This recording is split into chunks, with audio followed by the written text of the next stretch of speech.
The problem with dating a billionaire underworld kingpin, Diane muttered to herself, standing frozen in the doorway of the marketing department, is that they possess absolutely no concept of moderation. It had been exactly 3 weeks since the chaotic incident in the break room, and 3 weeks since Diane had agreed to go on a real date with Zaid Wu. True to his word, Zaid had been an absolute gentleman, sweeping her off her feet with candlelit dinners at exclusive restaurants and late-night walks through the city. He was attentive, incredibly handsome, and terrifyingly devoted. However, his devotion often manifested in highly disruptive ways. Diane stared at her desk, or rather, where her desk used to be. The standard corporate workstation had been completely swallowed by a literal jungle of rare, blooming white orchids. They cascaded over her computer monitor, wrapped around her phone, and spilled onto the floor in massive, expensive ceramic pots. Standing guard next to this botanical explosion was a man who looked like he ate nails for breakfast. He was at least 6'4", built like a tank, and possessed a jagged scar that ran from his left ear down to his jawline. Custom-tailored suit that barely contained his muscular frame. In his massive, calloused hands, he was gently holding a tiny, pink plastic watering can. "Good morning, Miss Diane," the terrifying man said, his voice a low, gravelly rumble that sounded like boulders grinding together. He gave a stiff, formal bow, being very careful not to spill the water. Diane slowly walked over, clutching her designer tote bag. Today she was wearing a striking, tailored mustard yellow sheath dress. It complemented her dark skin flawlessly, and true to her golden rule, there was not a single thread of red or green on her body. Her forest braids were styled into an elegant half-up, half-down look, secured with a gold clip. "Good morning," Diane replied, eyeing the tiny watering can. "And you are?" "My name is Silas," he answered, standing at military attention. "I am the underboss of the Wu Syndicate, and currently, I am your designated horticulturist. The boss requested that the humidity levels around these orchids remain optimal. I am misting them every 45 minutes. Diane closed her eyes, rubbing her temples as a migraine threatened to form.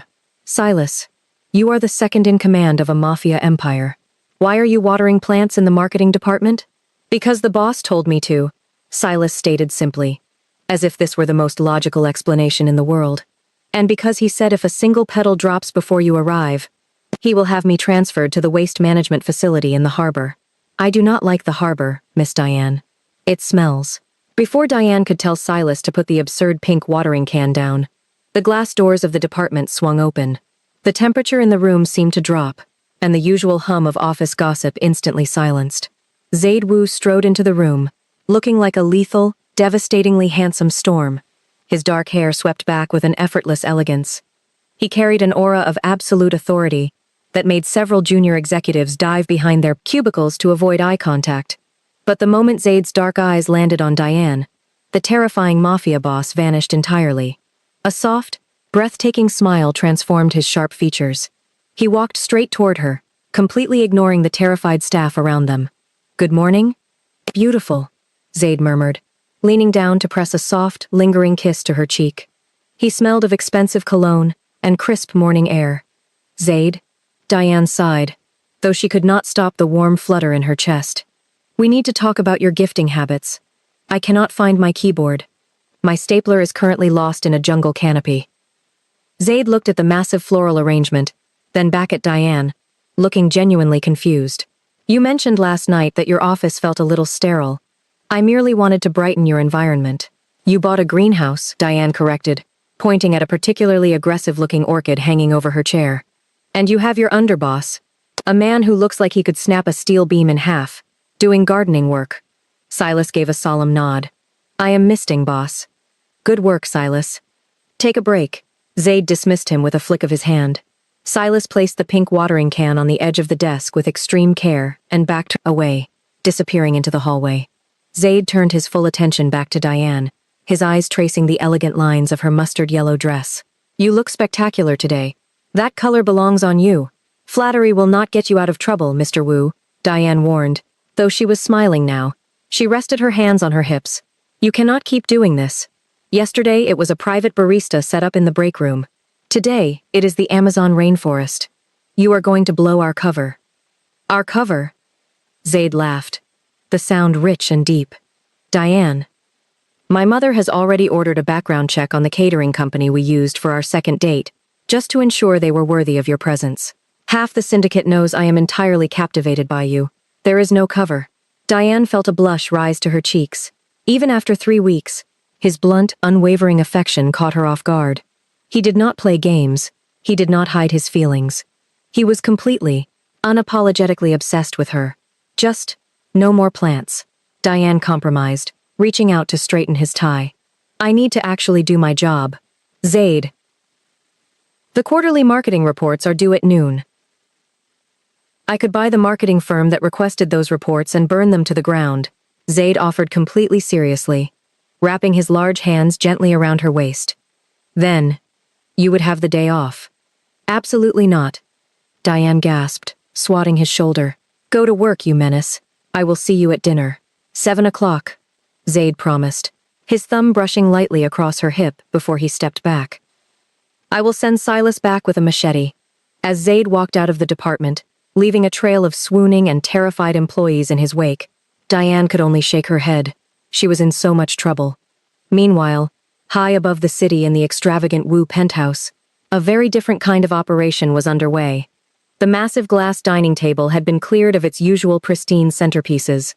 Instead, it was completely covered in blueprints, nautical charts, and a highly detailed model of a luxury cruise ship. 8-year-old Tay was standing on a velvet dining chair, holding a long wooden pointer stick like a tiny military general. He was wearing a custom-made black turtleneck and dark jeans, looking exactly like a miniature, slightly less terrifying version of his father. Sitting at the head of the table was Madame Wu. She was dressed in a fabulous silver silk lounge suit, a pair of reading glasses perched on the end of her nose. Beside her sat a very nervous, highly caffeinated event planner named Francois, who was furiously scribbling notes on a golden clipboard, tapping his wooden stick against the model cruise ship. We board the vessel in exactly 14 days. This is not just a birthday party. This is a family integration exercise. Diane must have the perfect vacation. Precisely, Madame Wu agreed, sipping her espresso. Francois, pay attention. The boy is a visionary. Francois adjusted his silk scarf, looking stressed. Madame Wu, I understand the vision. I truly do. But renting out the entire upper deck of the Mediterranean Princess is unprecedented. The cruise line was very hesitant to allow a private fireworks display over international waters. They said it violates maritime law. Madame Wu slowly lowered her espresso cup.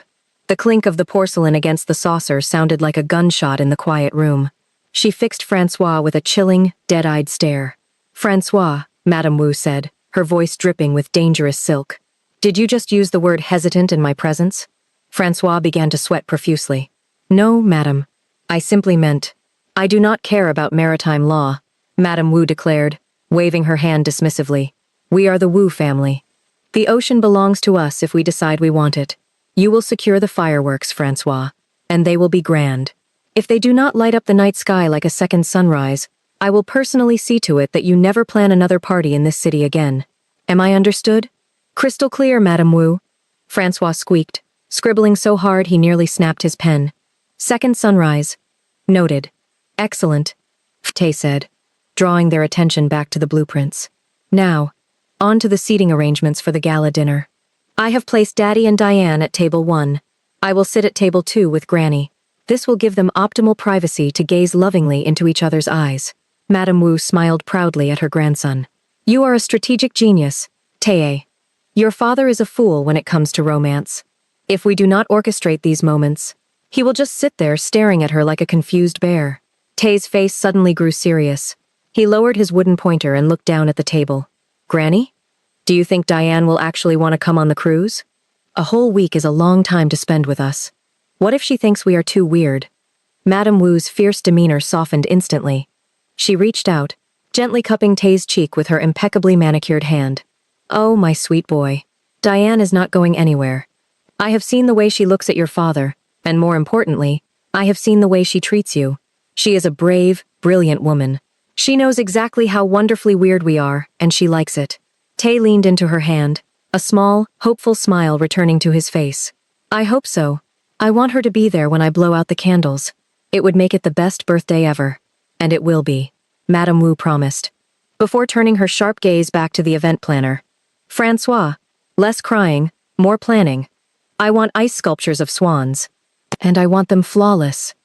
Later that afternoon, Diane managed to escape the orchid jungle for a lunch date with her best friend, Evangeline. They met at a chic, outdoor bistro a few blocks from the Wu Enterprise building.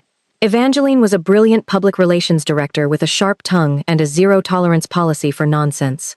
When Diane sat down and ordered a sparkling water, Evangeline immediately leaned across the table, her eyes wide. "Tell me it is a rumor," Evangeline demanded, bypassing any form of greeting. "Tell me the gossip blogs are lying, Diane. Because if my best friend is actually dating Zaid the Reaper Wu, I need to update my life insurance policy." Diane sighed, picking up a breadstick. "First of all, nobody actually calls him the Reaper. That is a tabloid myth." Evangeline buried her face in her hands, groaning loudly. "Diane, he runs a Mafia syndicate. His security guards wear bulletproof vests to the grocery store. Why couldn't you just date a nice accountant like normal people?" "Accountants are boring," Diane defended smoothly, taking a bite of the bread. "And Zaid is... he is different, Eva. I know what the world sees. I know he is dangerous to other people. But with me, he is gentle. He listens to me. And he has this little boy, Tay, who is the sweetest, smartest kid I have ever met." Evangeline lowered her hands, looking at Diane closely. She saw the soft, genuine happiness in her friend's eyes, a look she had not seen in years. "You really like him," Evangeline realized, her tone softening. Really like him." "I do," Diane admitted, a small smile playing on her lips.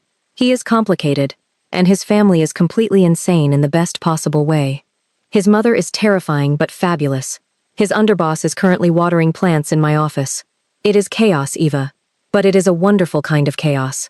Evangeline sighed, shaking her head in defeat. "Fine. But if I ever have to attend a dinner party where someone gets whacked between the soup and the salad course, I am holding you personally responsible." "Deal," Diane laughed, raising her glass of sparkling water in a toast.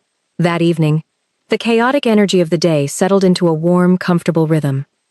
Zaid had invited Diane to the penthouse for a quiet family dinner. When Diane arrived, the grand dining room was filled with the smell of roasted garlic and fresh pasta. Tay was setting the table, placing the silverware with mathematical precision, while Zaid was actually in the kitchen, rolling up his sleeves as he checked on the food. "You cook?" Diane asked, leaning against the kitchen island, thoroughly impressed. "Only for the people who matter," Zaid replied, turning to flash her a devastating smile. He handed her a glass of red wine. "Though Tay usually critiques my pasta-to-sauce ratio. It has to be perfect, Daddy," Tay called out from the dining room. "Diane deserves perfect pasta." Dinner was a loud, joyful affair. Tay recounted his entire day of school, acting out a dramatic story about a boy in his class who tried to eat a crayon. Zaid watched his son with quiet pride, but his hand rested comfortably on the back of Diane's chair the entire time, his thumb drawing slow, soothing circles against the fabric of her mustard dress. As they were finishing dessert, a rich, dark chocolate mousse, Zaid cleared his throat. He looked at Tay, giving the boy a subtle, encouraging nod. Tay suddenly sat up very straight, his small face glowing with excitement. He reached under his chair and pulled out a thick, elegant cream-colored envelope sealed with a gold wax stamp. He hopped off his chair and walked over to Diane, holding the envelope out with both hands like it was a sacred artifact. "Diane," Tay said, his voice unusually formal, "I have a very important question to ask you." Diane placed her spoon down, giving Tay her full attention. "Of course. Sweetheart, what is it?" "My 9th birthday is in 2 weeks," Tay began, his dark eyes shining. "Granny and Daddy are taking me on a very big cruise ship across the ocean. There will be swimming pools, and fancy dinners, and Granny said there might be fireworks if the event planner does not cry too much." Diane smiled warmly. "That sounds like an amazing birthday trip." Ty took a deep breath, pushing the envelope closer to her. "It will only be amazing if you are there. I would be very honored if you would come on the trip with us, as my special guest, and Daddy's special guest too, but mostly mine." Diane looked down at the luxurious envelope, completely touched. She looked up at Zaid, who was watching her with an intense, hopeful vulnerability that made her breath catch. "We want you there, Diane," Zaid said quietly, his deep voice thick with emotion. "You have become so important to us in such a short time. We want to celebrate with you." Diane felt a sudden, overwhelming rush of affection for the two Wu men. She reached out and gently took the envelope from Tay's hands. I would be absolutely honored to come to your birthday party, Tay, Diane said softly, her eyes shining with unshed tears. I would not miss it for the world. Tay let out a loud, joyous cheer. He abandoned all Mafia dignity and threw his arms around Diane's neck, hugging her tightly. Diane hugged him back just as fiercely, resting her chin on his small shoulder. The fierce, terrifying underworld kingpin looked like the happiest man on earth. The Mediterranean princess was waiting for them, and Diane had a feeling this birthday cruise was going to be an adventure she would never forget. The Mediterranean princess was not just a luxury cruise ship. It was a floating, magnificent palace of polished glass, gleaming brass, and pristine white decks that cut through the azure waters of the ocean with absolute, undeniable grace. The entire upper tier of the massive vessel belonged exclusively to the Wu family. This was a non-negotiable term that Madame Wu had personally overseen, entirely disregarding maritime norms or the complaints of the cruise line's board of directors. Diane stood at the railing of the private observation deck, letting the warm, salty ocean breeze wash over her. She was dressed in a flowing, elegant lavender silk maxi dress that caught the wind beautifully, swirling around her ankles. True to her unbreakable personal fashion rule, there was not a single trace of red or green on her person. Her long, beautiful forest braids were swept entirely over her left shoulder, secured neatly with a polished silver clasp. She closed her eyes, simply listening to the rhythmic crashing of the waves against the hull of the massive ship, feeling a sense of peace she had not experienced in years. You are more breathtaking than the ocean, and I paid an absolute fortune for this private view. A deep, rich, and highly familiar voice murmured right behind her. Diane smiled before she even opened her eyes. She turned to find Zaid leaning casually against the railing beside her. He had completely abandoned his usual intimidating, dark three-piece corporate suits for the vacation.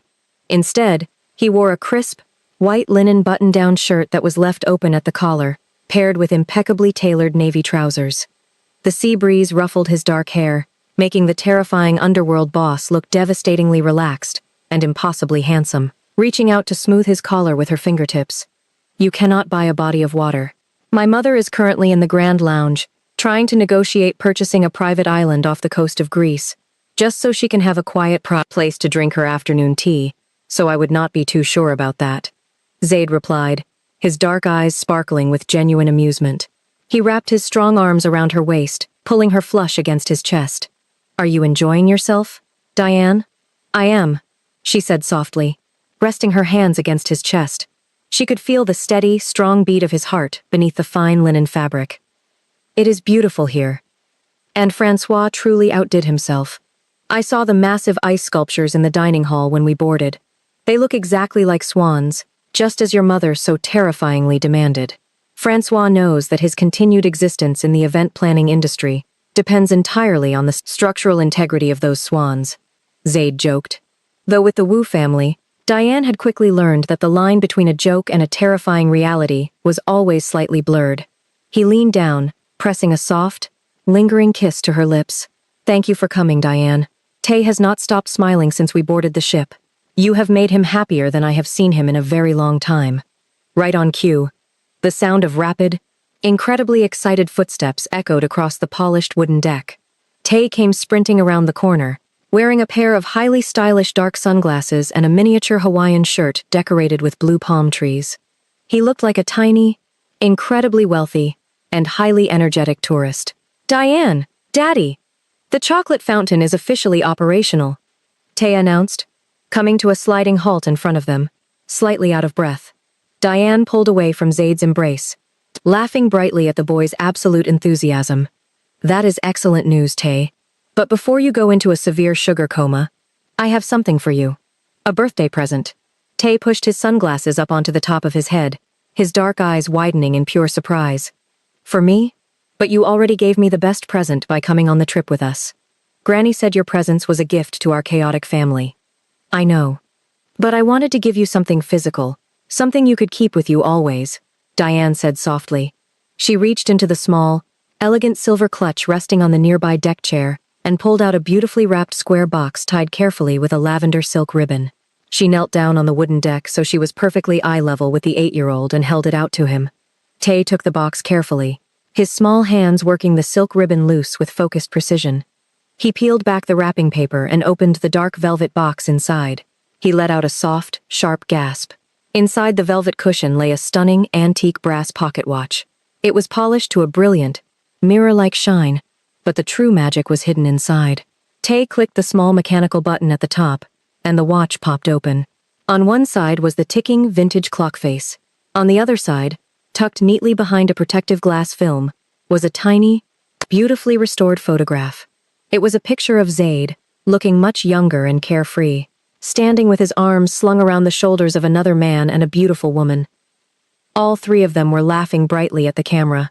It was a picture of Zaid alongside Tay's biological father and mother. "Daddy told me that your father was his absolute compass," Diane explained, her voice incredibly gentle and thick with emotion.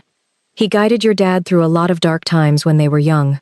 I thought you should have a compass of your own, so you can carry all three of your parents with you, wherever you go, and always find your way." Tay stared down at the photograph in total silence. His small chest heaved as he took a sudden, sharp breath, and a large tear slipped down his cheek, splashing directly onto the glass face of the watch. He did not say a single word. He just launched himself forward, burying his face deep in the crook of Diane's neck, his small arms wrapping around her shoulders as tightly as he possibly could. Diane hugged him back instantly, wrapping her arms around his small frame and rubbing his back soothingly as the 8-year-old let out a few quiet, happy sobs against her silk dress. Over Tay's shoulder, Diane looked up at Zaid. The fierce, terrifying underworld boss had a hand covering his mouth, his dark eyes shining brightly with unshed tears as he looked at the woman who had brought so much beautiful light into his family's world. "Thank you," Tay whispered against her shoulder, his voice trembling but filled with immense gratitude. "I love it, Diane. I love it so much." "Happy birthday, my sweet boy," Diane murmured, kissing the top of his head. After a few long moments, Tay pulled back, wiping his eyes with the back of his hand and sniffing proudly. He carefully and deliberately slipped the brass pocket watch into his shirt pocket, placing it right over his heart. "Okay. I am officially done crying. Mafia bosses in training do not cry for too long. It is bad for our reputation. Now, I must go inspect the chocolate fountain to ensure it meets Granny's rigorous health and safety standards." Tay pulled his stylish sunglasses back over his eyes and marched off toward the grand dining hall, leaving Zaid and Diane alone on the deck once more. Zaid stepped forward immediately and pulled Diane back into his arms, burying his face in her fragrant forest braids. "You are entirely too good for us, Diane," he whispered fiercely, his voice vibrating against her skin. "I do not know what I did in my past life to deserve you walking into that break room and yelling at me, but I will spend the rest of my life making sure you never regret it. You can start by buying me a tropical drink with a tiny paper umbrella in it," Diane teased softly, though her own eyes were damp with tears. The afternoon dissolved into a lavish, incredibly joyous celebration. The birthday lunch was a multi-course feast fit for royalty, complete with Madame Wu loudly critiquing the waiter's posture while simultaneously sneaking extra pieces of buttery garlic bread onto Diane's plate when she thought no one was looking. After the heavy lunch, the adults retired to the heavily shaded lounge chairs by the private upper pool, sipping expensive champagne, while Tay was allowed to explore the highly supervised children's deck one level below. Tay was walking proudly past the miniature golf course, feeling very grown-up and official with his new pocket watch ticking against his chest, when he suddenly stopped dead in his tracks. Sitting on a brightly colored deck chair, completely ignoring the noisy children playing tag nearby, was a girl. She looked to be exactly his age. She had beautiful, flawless dark skin, much like Diane's, and she was wearing a bright, sunshine yellow sundress that practically glowed in the afternoon sun. Her hair was styled in two very neat, highly adorable puffs.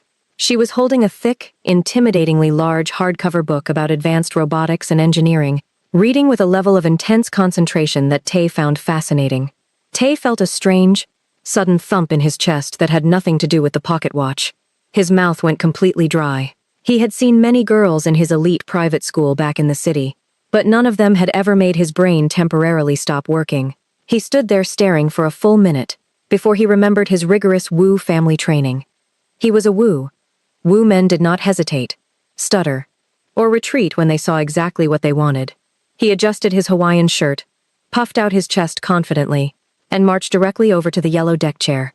"Hello," Tay said smoothly, standing tall with his hands clasped neatly behind his back. The girl looked up from her heavy robotics book, blinking slowly. She had large, highly expressive brown eyes, and an aura of absolute, unshakable confidence. Hello. You are currently blocking my direct sunlight, and I need good lighting to read about hydraulic servos. She spoke with a crisp, distinct American accent that immediately caught Tae's attention.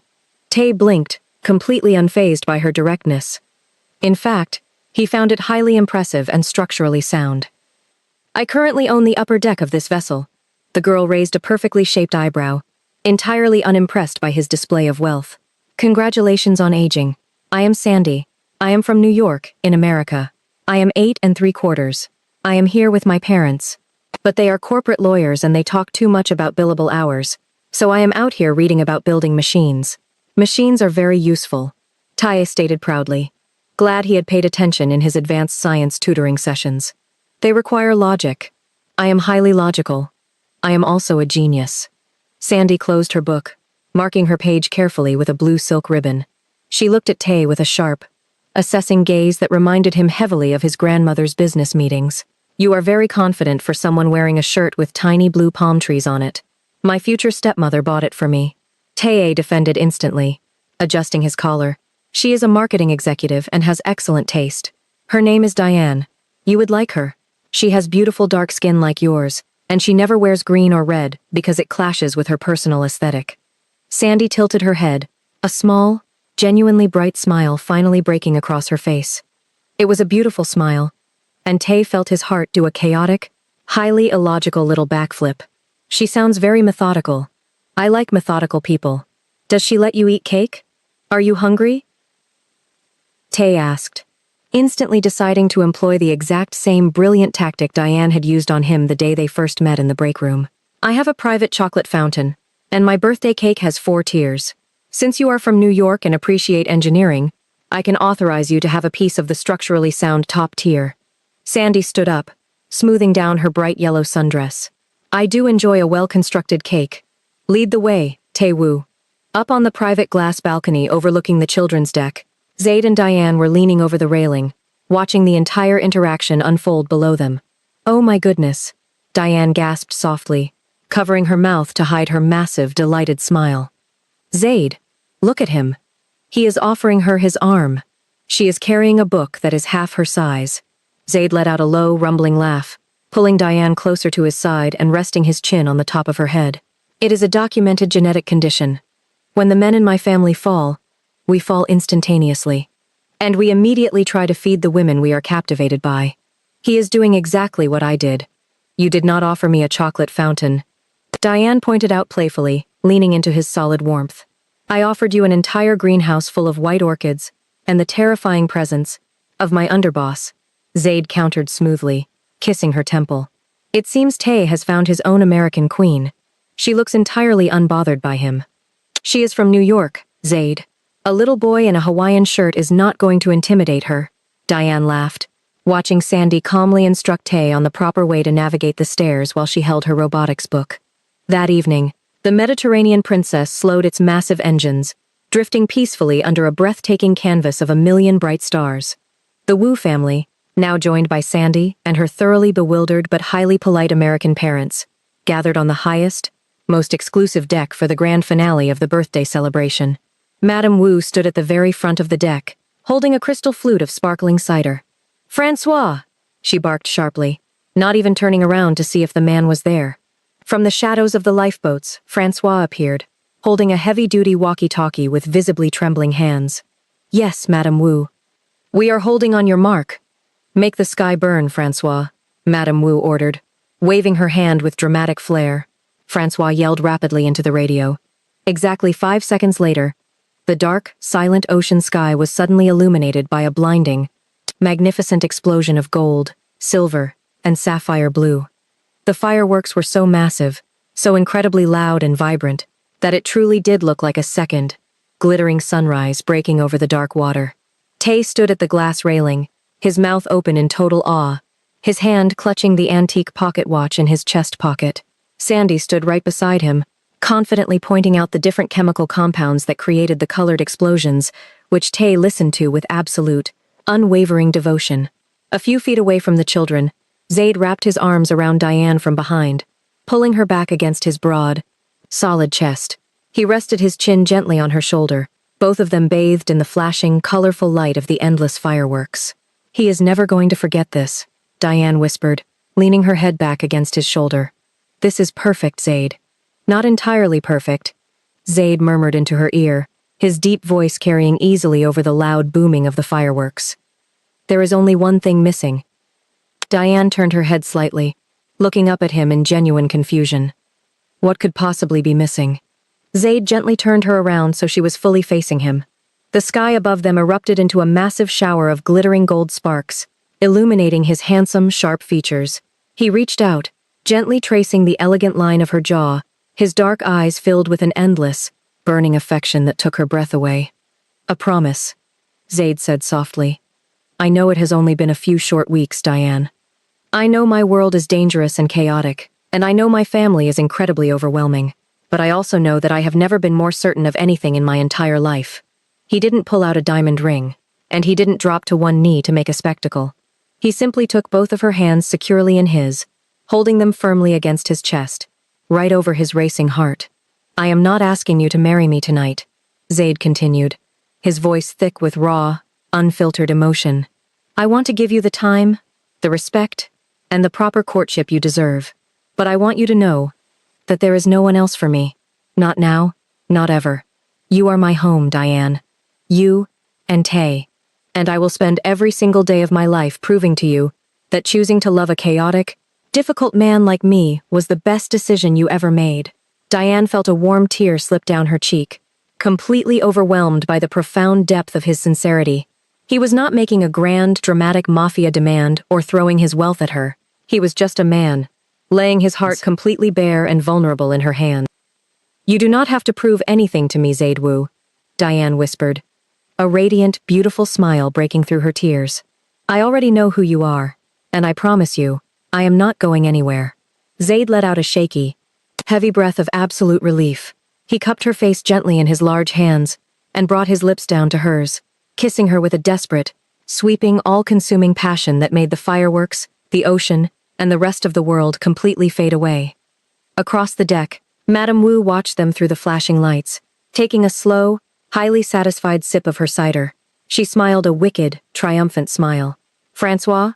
Madame Wu called out smoothly over the final explosions. "Yes, madam." "Start looking into international floral arrangements for a very large spring wedding," Madame Wu commanded, her eyes gleaming. "And write this down. Absolutely no red, and absolutely no green."